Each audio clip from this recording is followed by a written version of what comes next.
It started with a sound, the clink of a padlock sliding shut. A new steel gate stood where my road used to be, 6 feet tall, bolted in concrete, cold as spite. A white sign gleamed in the sun. Private property, Sky View Heights HOA. Beyond it, my home. 50 feet away. Silent. Untouchable. Then came the hum. A drone hovering above me. Watching. Recording. Their way of saying, we own this road now. Before I tell you what came next, ask yourself, what would you do if someone locked you out of your own home? My name's Ethan. I don't build to impress. I build to restore life. City life had turned me hollow.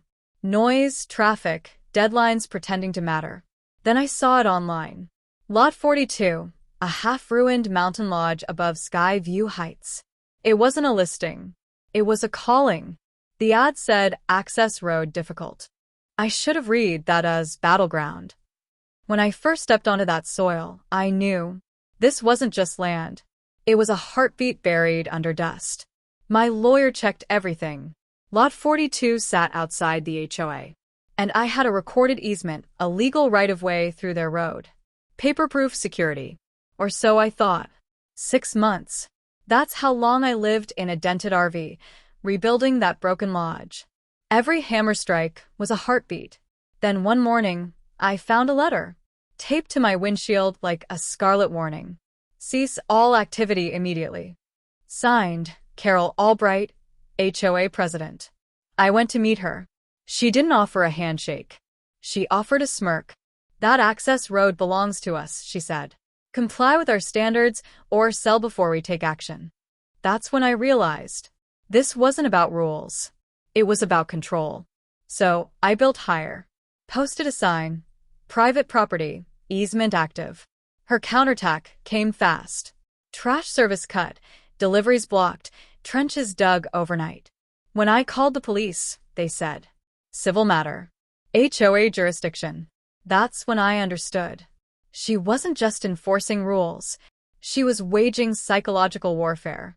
I filled every trench myself, camera by camera, nail by nail. But her next move wasn't paper. It was iron. The day my home was finished should have been victory. Instead, I found a fortress. A new gate, thicker steel, deeper bolts. And my road's gone. Then my phone rang. Carol, did you receive your welcome gift, Mr. Ethan? Since you refused to comply, you're trespassing if you cross that gate. Then came her offer. $50,000 for my property. $500,000 in sweat. Gone with a smile. I didn't shout. I didn't touch the gate. I just sat on my tailgate and let anger turn to calculation. At sunrise, I drove to the county office. 4 hours in dusty records. And then, my jackpot. The easement was permanent and irrevocable. They couldn't revoke what the law had locked forever. And that gate, their precious monument of control, it wasn't even on their land. 7 feet inside mine. 2 days later, I came back. Not alone. With a welder, a snowplow, and the county assessor.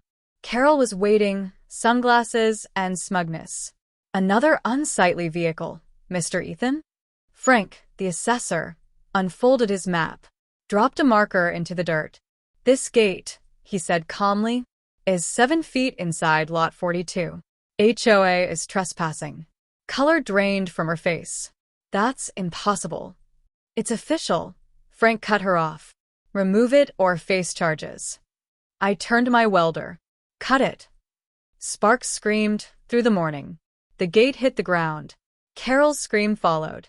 I chained it to my truck, dragged it downhill, and parked it neatly on her perfect lawn. A new landmark for Sky View Heights. The monument to ego. When police arrived, I braced for cuffs. Instead, they cuffed her. Illegal construction. Property damage. Trespassing. The county ruled in my favor. The HOA board turned on her overnight. Resigned in disgrace, sued by her own people. As for me, I walked through my own front door for the first time, lit the fireplace, poured a drink, listened to the sound of silence, real silence, and smiled. Never let a bully rewrite your boundaries. Never assume paperwork equals protection. because somewhere in those fine lines lies your greatest weapon. Now, when the wind spins my red weather vane, the one too tall for community standards, I just laugh, because up here on Lot 42, the view finally belongs to me. The snow melted slow that spring, like the mountain itself was exhaling after holding its breath too long.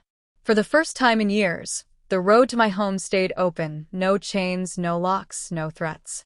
But peace, I learned, is never just the absence of noise. It's the quiet right before someone decides they still deserve control.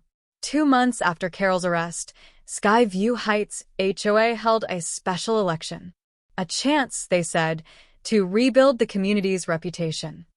I wasn't invited, of course, but my phone buzzed that night with a message from a number I didn't recognize. She's back. I almost laughed. Carol, banned from the board, fined into the ground, had returned. Not as president, as consultant. Her same smirk. Different title. HOAs always find a way to resurrect their own arrogance. So I prepared the only way I knew how, legally, quietly, surgically. I filed a notice of independent maintenance for my easement road. A simple document, but it gave me the right to bill the HOA for every inch they had once claimed was theirs.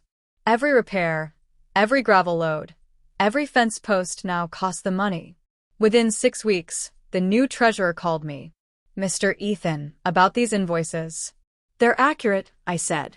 And if you prefer, I can let the county handle it. They paid in full. Carol stopped showing up soon after. The mountain went quiet again, but not empty. Neighbors I'd never met started waving when they drove by. Turns out, a few of them had their own Carol scars. So I built something new, not another wall, not another sign. A community garden right along the old property line, where her gate once stood. Everyone was welcome, except her. And when people asked why, I'd just smile and say, because peace, like soil, grows best where arrogance was buried. 1 year later, the lodge stood complete, cedar polished, stone hearth glowing, a weather vane spinning proudly at the peak. The same one the HOA once tried to find me for. It became more than a home. It became a symbol. Every few weeks, strangers drove up the mountain, some homeowners, some builders, some just dreamers. They all wanted to see the guy who beat the HOA. But I told them the truth. I didn't win against them. I won back my peace. Still, the story spread. Podcasts, news clips, even a real estate blog titled me, "The Man Who Restored More Than a House." Then one day I got a letter. This time, not taped or threatening, handwritten. Dear Mr. Ethan, I was one of the Skyview board members who stayed silent. I'm sorry. We voted to dissolve the HOA. We're renaming the road Restoration Way. Mark, former treasurer. I just stared at that letter for a long time, because in the end, that was the real victory. Not revenge, not punishment, transformation. The mountain had changed, and so had everyone who once fought against it. I kept that letter in a frame by the fireplace. Sometimes, when the wind howls through the valley, I swear it sounds like that first gate falling, the sound of control collapsing under truth. Now, when people ask what Lot 42 means to me, I tell them, it's not a property. It's a promise that no matter how small your voice feels, you can still shake mountains if you speak with the weight of justice. The camera pans wide. The mountain, the red weather vane, a road reborn, open, free, and shining in the morning light. Then Ethan's voice, calm, final. They built a gate to keep me out. I built a legacy to keep them remembered.